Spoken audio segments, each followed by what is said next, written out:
Assalamualaikum warahmatullahi wabarakatuh. Saudara yang dirahmati Allah, mudah-mudahan kita dalam keadaan sehat walafiat. Dikabarkan Mahkamah Agung telah menetapkan putusan baru soal syarat usia minimal calon gubernur beserta wakilnya, calon bupati dan wakilnya atau calon wali kota beserta wakilnya. Mahkamah Agung mengabulkan gugatan terkait syarat usia calon kepala daerah.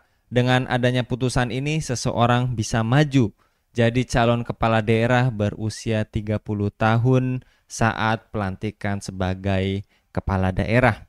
Fakta ini bisa ditangkap sebagai publik seolah dejavu atas isu serupa di Mahkamah Konstitusi pada pemilu yang lalu. Meskipun ada sosok Kaisang Pangarep yang menyeruak usai putusan Mahkamah Agung ini.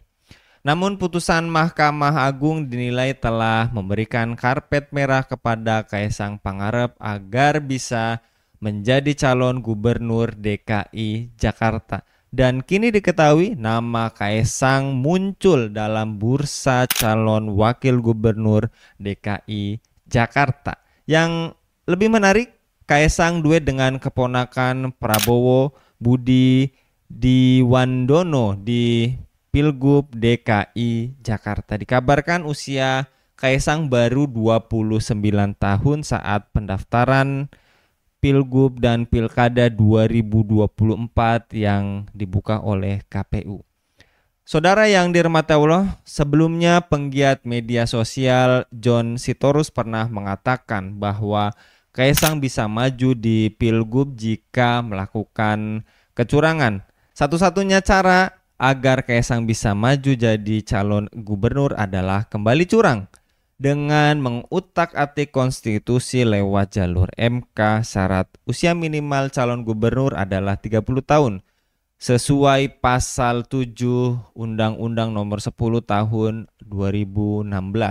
Sedangkan pada saat pendaftaran calon gubernur atau calon wakil gubernur, Kaisang masih 29 tahun. Bunyi cuitan John Sitorus di platform X pada hari Kamis 7 Maret 2024 dan dikutip dari bisnis.com tanggal 30 Mei 2024.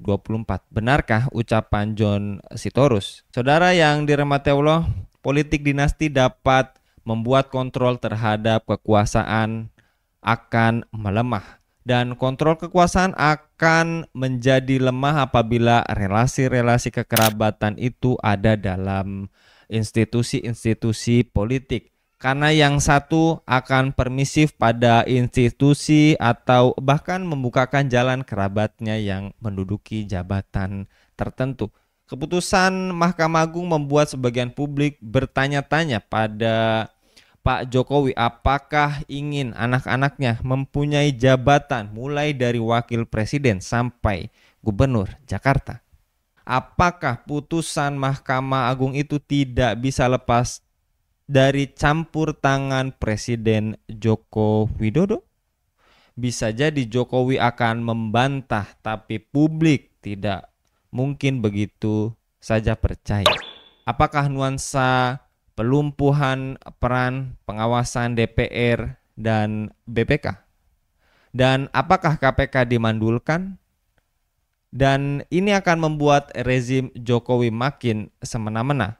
Ataukah sebaliknya? Bagaimana pendapat Anda, saudara yang dirahmati Allah? Tulis pada kolom komentar dan Assalamualaikum warahmatullahi wabarakatuh.